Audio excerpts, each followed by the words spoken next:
Polisi beberkan kejamnya perlakuan ibu tiri di Pontianak terhadap AN, IF terancam 15 tahun penjara. Perbuatan keji ibu tiri berinisial IF 24 tahun tersangka dalam kasus pembunuhan terhadap anak SD di Pontianak, AN 6 tahun, memasuki babak baru. Polda Kalimantan Barat Kalbar merilis hasil otopsi jenazah almarhum AN.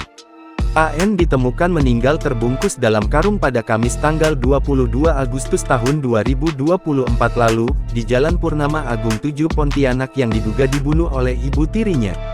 Sebelumnya, AN dilaporkan hilang. Dokter spesialis forensik, Dr.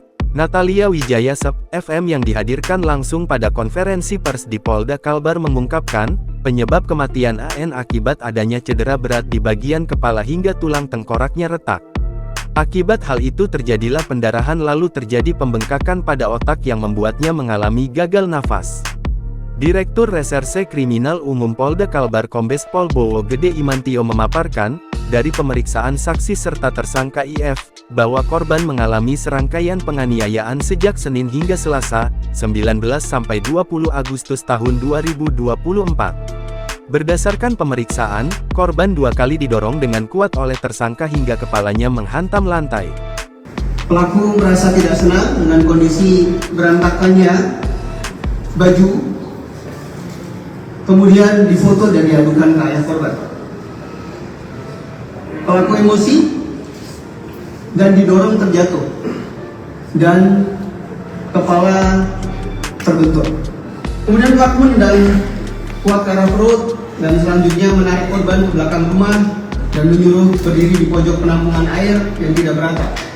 Kemudian melapaskan baju-bajunya, kemudian mengambil celana rumah untuk melemparkannya ke arah korban untuk dipakai.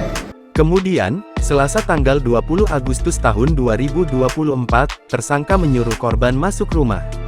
Sebelum diizinkan masuk dalam rumah, tersangka memandikan korban di halaman belakang menggunakan air dari selang. Kemudian, tersangka meminta korban masuk ke dalam. Melihat korban berjalan lemas sempoyongan, pelaku lantas emosi dan kembali mendorong kuat korban hingga terjatuh dan untuk kesekian kalinya kepala kembali membentur lantai. Akibat hal itu korban tidak sadarkan diri. Saat itu, tersangka sempat memberikan minum air zam-zam kepada korban, namun air yang diberikan hanya 2 tutup botol kecil. Korban sempat menelan air itu, dan tersangka lalu meninggalkannya. Tidak lama kemudian, tersangka kembali mengecek kondisi korban, namun korban sudah tidak sadarkan diri. Kepada polisi, tersangka mengaku nekat menganiaya korban karena kesal kepada suaminya yang lebih sayang kepada AN dibandingkan anaknya yang masih bayi. Atas perbuatannya tersangka dijerat dengan pasal 80 Undang-Undang Nomor 35 Tahun 2014 tentang Perlindungan Anak, lalu dilapis dengan pasal 338 KUHP, kemudian pasal KDRT, dengan ancaman hukuman mencapai 15 tahun. Download Tribun X sekarang, menghadirkan lokal menjadi Indonesia.